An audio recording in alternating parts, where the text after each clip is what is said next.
اللهم صل وسلم بارك على سيدنا شفيعنا حبيبنا نبينا مولانا محمد بارك وسلم.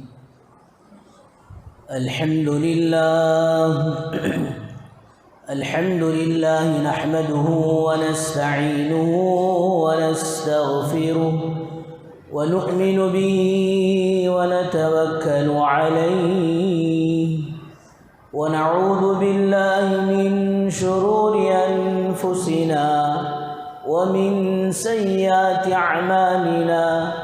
من يهده الله فلا مضل له ومن يضلله فلا هادي له. ونشهد أن لا إله إلا الله وحده لا شريك له.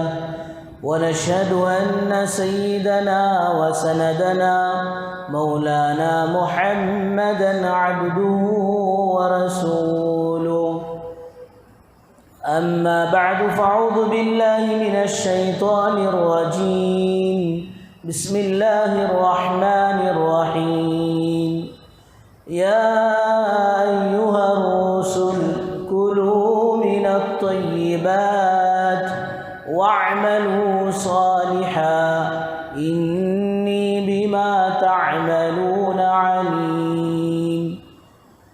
وقال رسول الله صلى الله عليه وسلم: من أكل طيبا وعمل في سنة وآمن الناس بوائقه أو كما قال عليه الصلاة والسلام: رب اشرح لي صدري ويسر لي أمري واحلل عقدة من لساني يفقه قولي. اللهم صل على سيدنا محمد وعلى آل سيدنا محمد بارك وسلم في كلام أولنا. اللهم صل على سيدنا محمد وعلى آل سيدنا محمد بارك وسلم في أوسط كلامنا. اللهم صل على سيدنا محمد وعلى آل سيدنا محمد بارك وسلم في آخر كلامنا. بزرگان محترم و معزز سامعین کرام، اللہ جل جلالہ عم نوالہ کا احسان کرم فضل ہوا کہ اللہ تبارک و تعالیٰ نے ہم سب کو اپنے گھر تک آنے کی توفیق نصیب فرمائی اور کچھ دین کی باتیں کہنے اور سننے کی توفیق و سعادت نصیب فرمائی. درود و سلام نازل ہو آقا مدنی تاجدار مدینہ احمد مجتبیٰ محمد مصطفیٰ وجہ کائنات محسن انسانیت سرور کونین فخر دو عالم امام الانبیاء خاتم الانبیاء کالی کملی والے آقا محمد عربی صلی اللہ علیہ وسلم کے ذات عالی پر. بزرگوں دوستو، گزشتہ جمعہ یہ بات سامنے آئی تھی،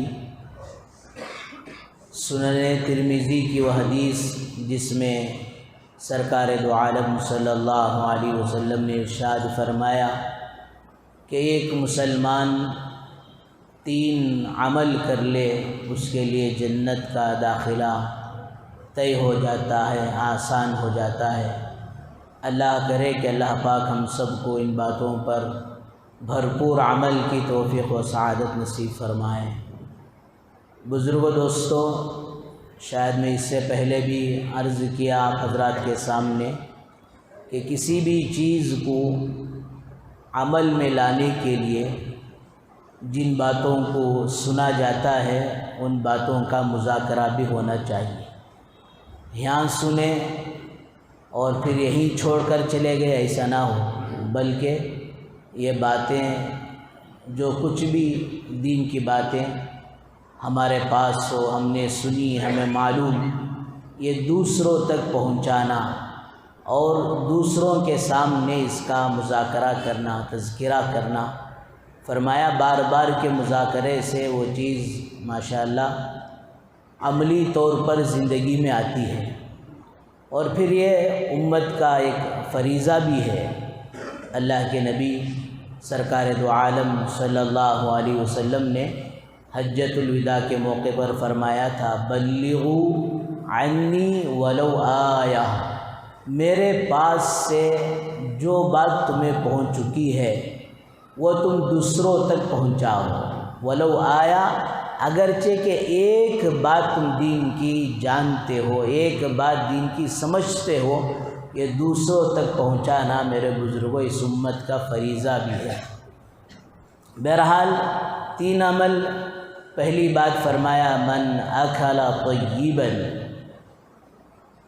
کہ ایمان والے کے ذمہ یہ ہے کہ ہمیشہ وہ حلال اور پاکیزہ چیز کو کھائے، کمائے تو حلال اور پاکیزہ طریقے سے کمائے، خرچ کرے تو حلال اور پاکیزہ طریقے سے خرچ کرے، ورنہ وہ مال بزرگوں دوستوں وبال جان بن جاتا ہے جو حرام طریقے سے کمایا گیا، یا پھر یہ کمایا تو حلال طریقے سے تھا لیکن خرچ کرنے کے جو ذرائع تھے، خرچ کرنے کے موقع پر حلال اور پاکیزہ جگہ خرچ نہیں کیا، حرام کی جگہ، غلط جگہ، ناجائز جگہ، اللہ کی نافرمانی کی جگہ خرچ کیا، رسول اکرم صلی اللہ علیہ وسلم کی نافرمانی کی جگہ خرچ کیا، تو پھر یہ مال کل قیامت کے دن وبال جان بن جائے گا۔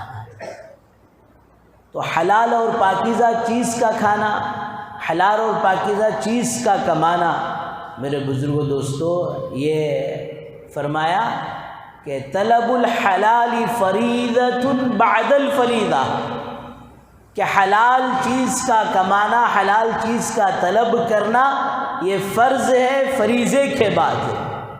کیا مطلب؟ جب اللہ کا تم فریضہ ادا کر چکو، فَإِذَا قُضِيَتِ الصَّلَاةُ فَانْتَشِرُوا فِي الْأَرْضِ، کہ جب تم جمعہ کی نماز پڑھ چکو تو اب ساری روئے زمین پر پھیل جاؤ، وَابْتَغُوا مِنْ فَضْلِ اللَّهِ، اللہ کے فضل کو، یعنی اللہ کی طرف سے ملنے والی روزی کو، کمائی کو اب تلاش کرو، حاصل کرو، کوشش کرو۔ تو یہ فرض ہے، فرض ہے۔ آج اللہ معاف فرمائے، مسلمان سمجھتا ہے کہ ٹوپی پہن کر مسجد میں حاضری دے دیں، نماز پڑھ لیں، رمضان آئے تو روزہ رکھ لیں، اور اللہ اور توفیق دے تو حج کر لیں۔ جی اب ذرائع کمانے کی طریقے کیسے بھی ہو، جی کام چل جائے گا، جی اس کا دین سے کوئی تعلق نہیں، بلکہ بزرگوں دوستو یہ دین کا اہم جز ہے کہ آدمی حلال اور پاکیزہ غذا کھائے گا، حلال اور پاکیزہ چیز کھائے گا، تو پھر دوستو اس کے اثرات اس پر پڑیں گے۔ اس لیے اللہ تعالیٰ نے نبیوں اور رسولوں جیسی مقدس جماعت کو، جہاں کوئی شائبہ، کوئی شک، کوئی شبہ، جی وہاں نبیوں اور رسولوں کے ساتھ حرام کے معاملے میں پیش آ جائے، ایسا نہیں ہو سکتا، لیکن اللہ تعالیٰ نے 18ویں پارے میں فرمایا یا ایھا الرسل کلوا من الطیبات واعملوا صالحا، اے نبیوں اور رسولوں کی جماعت حلال اور پاکیزہ غذا کھاؤ اور اعمال صالحہ کرو۔ تو علماء نے لکھا کہ اس کا تعلق ہے، آدمی جس طرح حلال اور پاکیزہ غذا کھائے گا اتنی ہی اسے اعمال کی توفیق بھی ہوگی۔ اگر حرام غذا کھائے گا تو پھر اس کا دل گناہوں کی طرف مائل ہوگا، پھر اس کے قدم گناہوں کی طرف چلیں گے، اور پھر حلال اور پاکیزہ غذا کھاتا ہے اور عبادت کرتا ہے، دعا کرتا ہے، تو پھر اللہ پاک دعا کو بھی قبول کریں گے۔ ایسا نہیں کہ لوگوں کا مال ڈبا کر، ہڑپ کر، جی حرام مال سے جی عمرے پر چلا گیا، حج پر چلا گیا جی، اور پھر کعبۃ اللہ کا غلاف پکڑ کر اپنی پیشانی کعبے پر رگڑ رگڑ کر یہ دعائیں مانگتا رہے، اپنے سینے کو پیٹتا رہے۔ فرمایا دوستو جب مال حرام ہوگا تو فرمایا اب اس کی دعا بھی کوئی قابل قبول نہیں ہوگی۔ یہ بہت بڑا اہم فریضہ ہے۔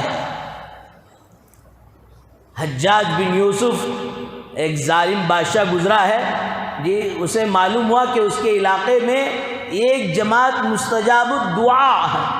کیا مطلب کہ جب بھی وہ اللہ کے سامنے ہاتھ اٹھائے دعا کے لیے تو اللہ پاک ان کی دعاؤں کو ریجیکٹ نہیں کرتے تھے، ان کی دعائیں رد نہیں ہوتی تھی، واپس نہیں ہوتی تھی، جو مانگا جی وہ مل جایا کرتا تھا۔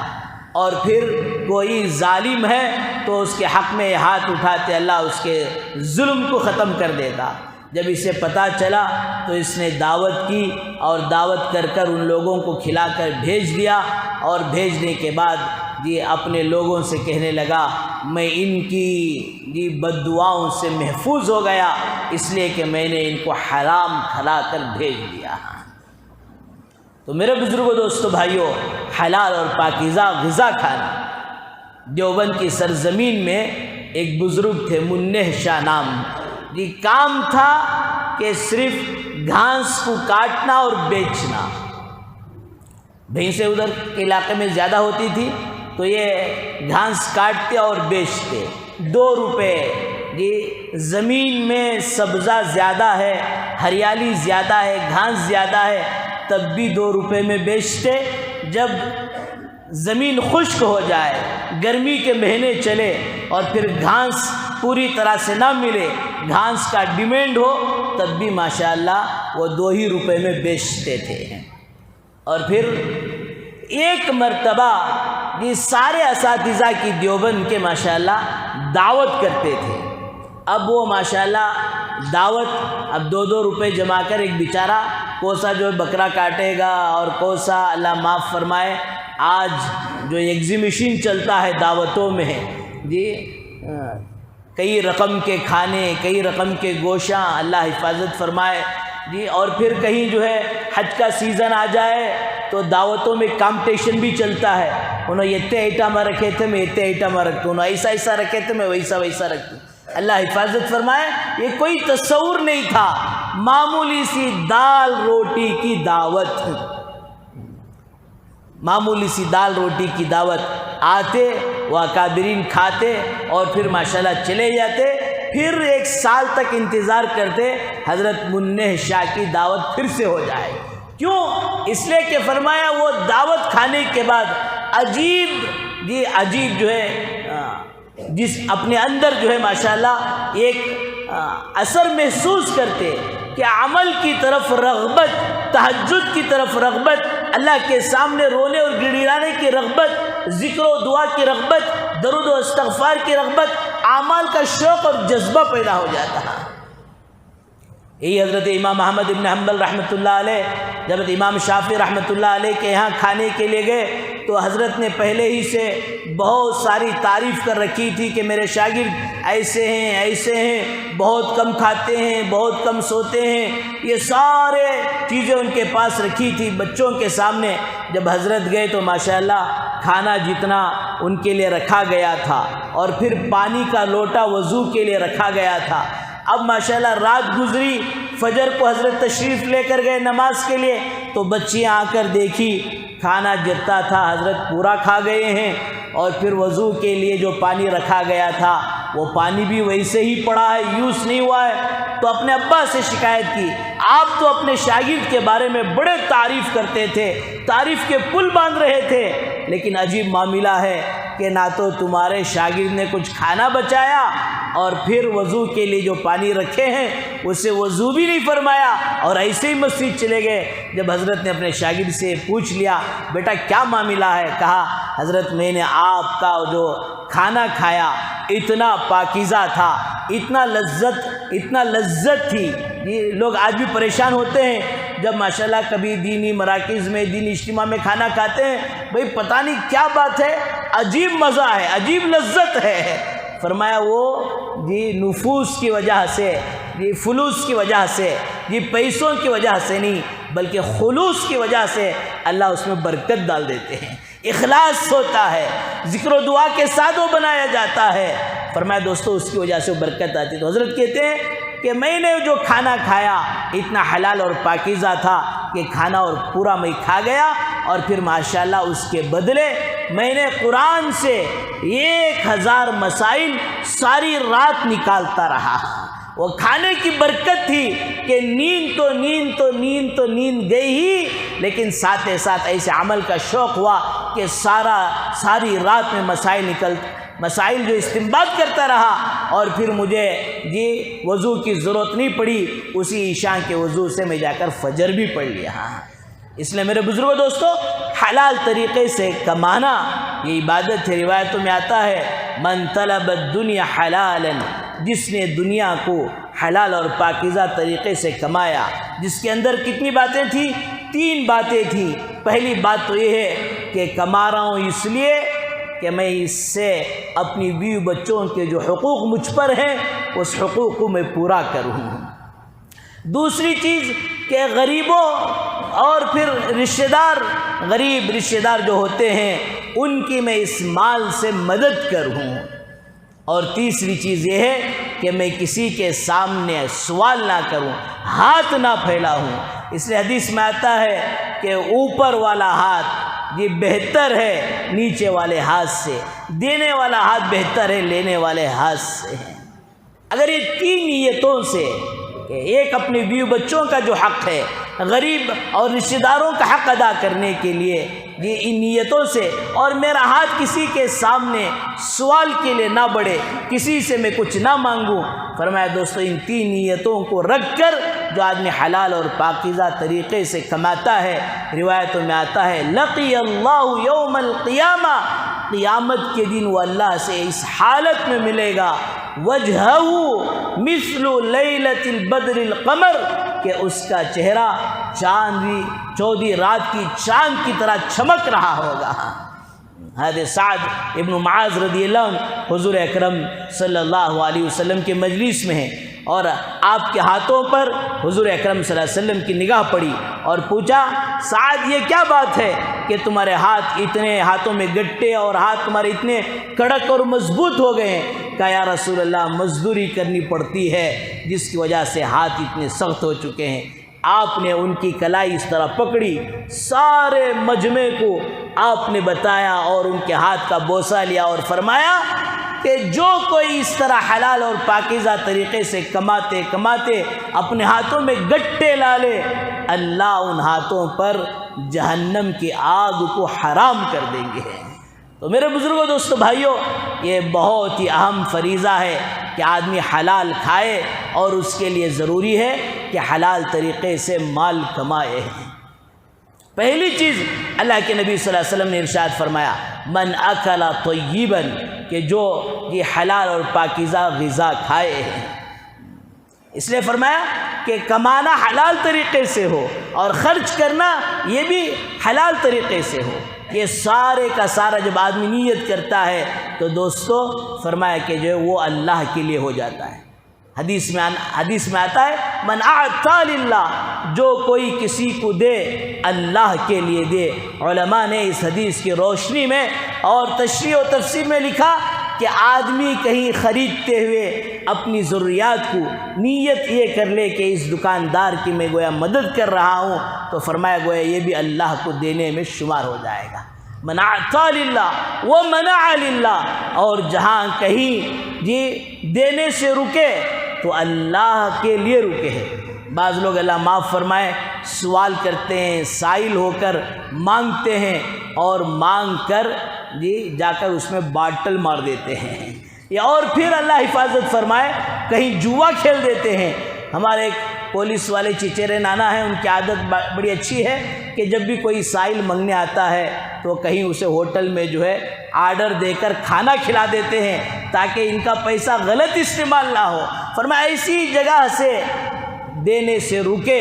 فرمایا اولاد، بیوی، خواہشات کے لیے، گناہ کے لیے، جی ٹی وی اور فلاں چیز کے لیے مانگتے ہیں، سوال کرتے ہیں، اس جگہ پر نہ دینا کہ اللہ کی نافرمانی ہوگی۔ فرمایا دوستو یہ بھی گویا اللہ کے لیے ہو جائے گا۔ وحب للہ وابغض للہ، جس کسی سے محبت ہو تو اللہ کے لیے ہو، جس کسی سے بغض اور دشمنی ہو اللہ کے لیے ہو۔ فرمایا دوستو فقد استکمل ایمانو، کہ اس کا ایمان 4 صفات آ جائیں زندگی میں تو فرمایا اس کا ایمان کی تکمیل ہوگی ہی۔ بہرحال بزرگو دوستو، پہلی بات تو یہ فرمائی، اور دوسری بات فرمائی وعمل فی سنت، کہ اس کا عمل، ہر عمل سنت کے ساتھ ہو۔ صحابہ کا مزاج تھا، اللہ والوں کا مزاج تھا، ہر عمل میں سنت کیا ہے تلاش کر کر کر میرے بزرگوں اس سنت کو دل و جان سے لگاتے ہیں۔ ایک اللہ کے ولی کا یہ انتقال ہو رہا ہے، یہ اپنی بیٹی سے نصیحت کر رہے ہیں، بیٹی مجھے نواسے تو ہوئے لیکن نواسی نہیں ہوئی، اب میرا آخری وقت ہے، اگر میرے انتقال کے بعد تجھے اللہ بیٹی دے دے تو اس بیٹی کو، اس میری نواسی کو میرے قبر پر لا کر کبھی پیشاب کرا دینا۔ عجیب و غریب بات ہے کہ بچی کو لا کر، نواسی کو لا کر نانا کے قبر پر پیشاب کرائیں۔ پوچھا ابا یہ کیا بات ہے؟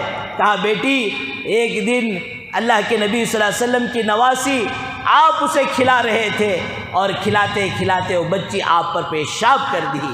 وہ نواسی تھی، نواسا نہیں تھا، اس لیے میرا دل چاہتا ہے کہ وہ سنت بھی میرے ساتھ پوری ہو جائے، اس کی توفیق نہیں ہو رہی، اس لیے کم سے کم قبر پر لا کر پیشاب کرا دے تاکہ وہ سنت پر میں بھی عمل کرنے والوں میں شمار ہو جاؤں۔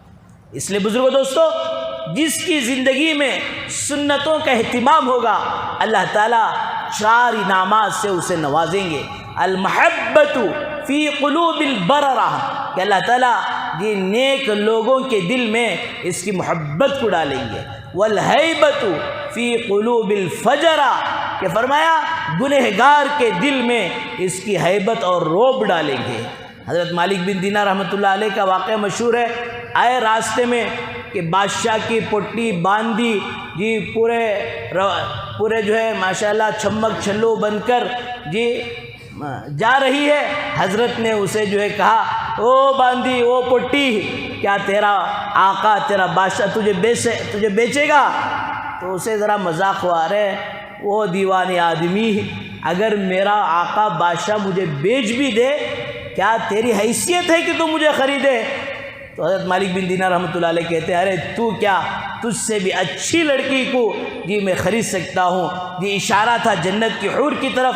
بہرحال اس لڑکی نے کہا بھئی اس کو پکڑ لو تاکہ اپنے آقا کے پاس لے کر جائیں گے، ذرا مذاق ہی رہے گا۔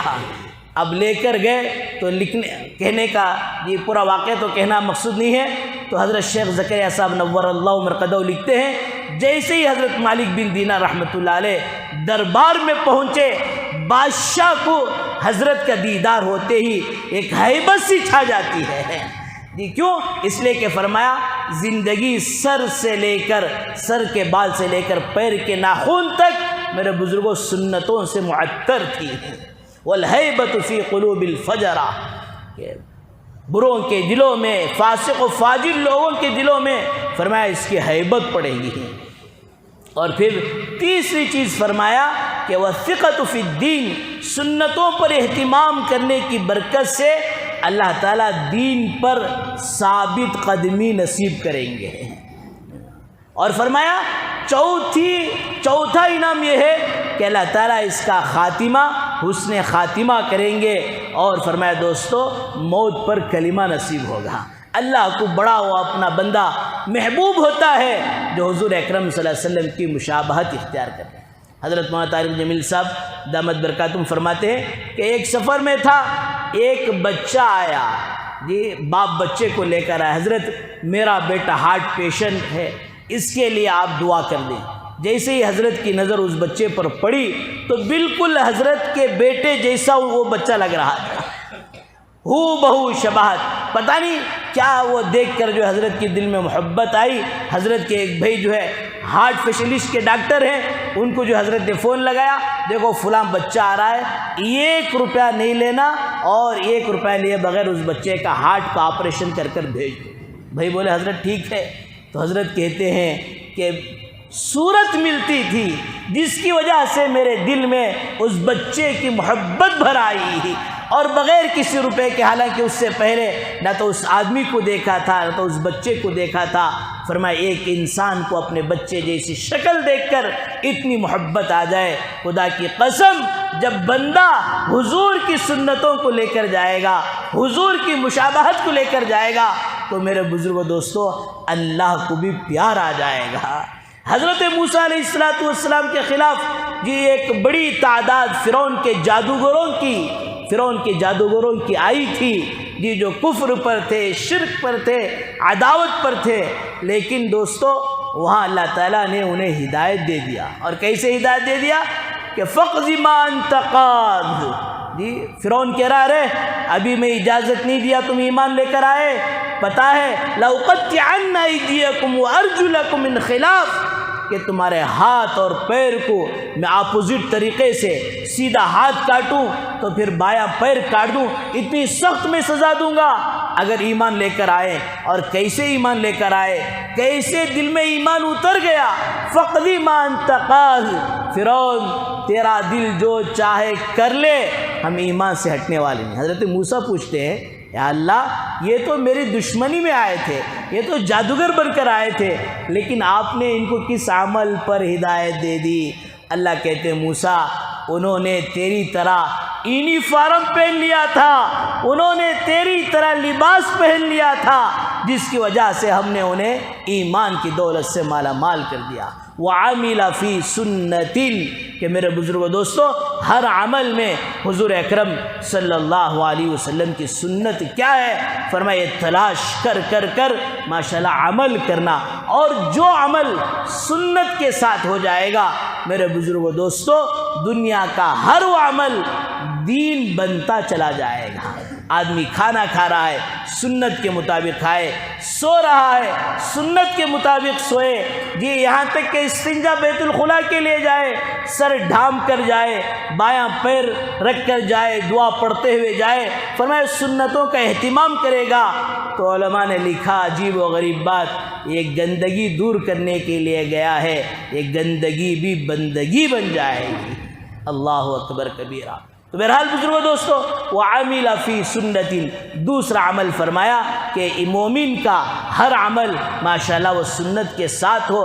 جب وہ سنت کے ساتھ ہو جائے گا، اس سے پہلے تو یہ ہے کہ میرے بزرگوں یقین ہو ایمان والے کا، سنت ہی کے اندر اللہ نے سکون رکھا ہے، سنت ہی کے اندر ہماری سمجھ میں آئے یا نہ آئے کہ ہم دنیا کے رزلٹ کو سائنسدان سنت میں کیا حکمت بیان کرتے ہیں، کیا بینیفٹ جو ہے بیان کرتے ہیں وہ دیکھیں گے، اگر سمجھ میں آئے تو کریں گے۔ نہیں، ایمان والا تو وہ ہوتا ہے وَمَا كَانَ لِمُؤْمِنٍ وَلَا مُؤْمِنَةٍ إِذَا قَضَى اللَّهُ وَرَسُولُهُ أَمْرًا، ایمان والا چونو چرا نہیں کرتا۔